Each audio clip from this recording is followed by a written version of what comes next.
Hey hi hello everyone, makeup artist Pampa this side. তো আজকে আমি তোমাদের কাছে নিয়ে এসেছি একটা কাট ক্রিজ আই মেকআপ। তো এখানে দেখে নাও যে ফার্স্টেই আমি একটা ট্রানজিশন এরিয়াতে ট্রানজিশন কালার নিয়ে সেটাকে ভালোভাবে ব্লেন্ড করছি। তো ফার্স্টে ওটাকে ব্লেন্ড করার পর আমি একটা ডার্ক কালার নিয়ে ক্রিজ লাইনে আবার ব্লেন্ড করব। ডার্ক কালার নিয়ে এই জন্য ব্লেন্ড করব যেহেতু আমাদের কাট ক্রিজ আই মেকআপ করতে হবে। তো কাট ক্রিজ আই মেকআপে আমরা যদি ক্রিজ লাইনে একটু ডার্ক না করি তাহলে কাট করলে বোঝা যাবে না। তো দেখো আমি ডার্ক কালার দিয়ে ক্রিজ লাইনটা ভালোভাবে ব্লেন্ড করে নিয়েছি। এবার আমি স্টুডেন্টদের বোঝাচ্ছি যে আমাদের কাটটা কোথায় করতে হবে।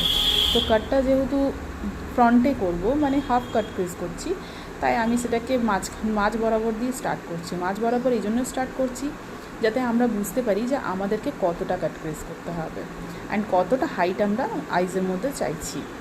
তো এইভাবে আমি দেখিয়ে দিলাম স্টুডেন্টকে কীভাবে মার্ক করতে হবে। এরপরে আমি ভালোভাবে ক্রিজটা কাট করে নিলাম। ক্রিজটা কাট করার পর দেখো এইরকম দেখাচ্ছে। এরপরে আমি আউটার কর্নারটা ভালোভাবে একটা ডার্ক কালার দিয়ে ব্লেন্ড করব।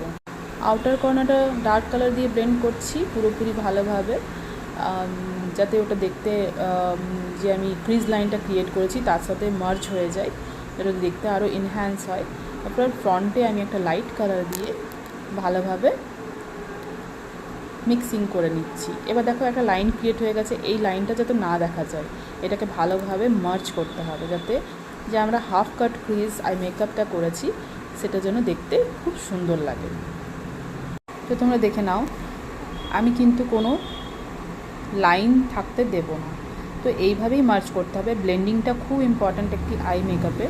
তারপরে এই দুটো লাইনকে ভালোভাবে মার্জ করে নিতে হবে। তো দেখে নাও ভালোভাবে আমি মার্জ করছি, আর কোনো হার্স লাইন কিন্তু এখানে দেখা যাবে না। তো দেখে নাও কাট ক্রিজটা আমার কমপ্লিট। এরপরে আমি ব্রাউ বোনে ভালো করে হাইলাইটার দিয়ে ভালো করে হাইলাইট করে নিলাম।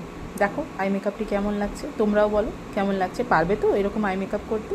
কমেন্ট করে জানিও।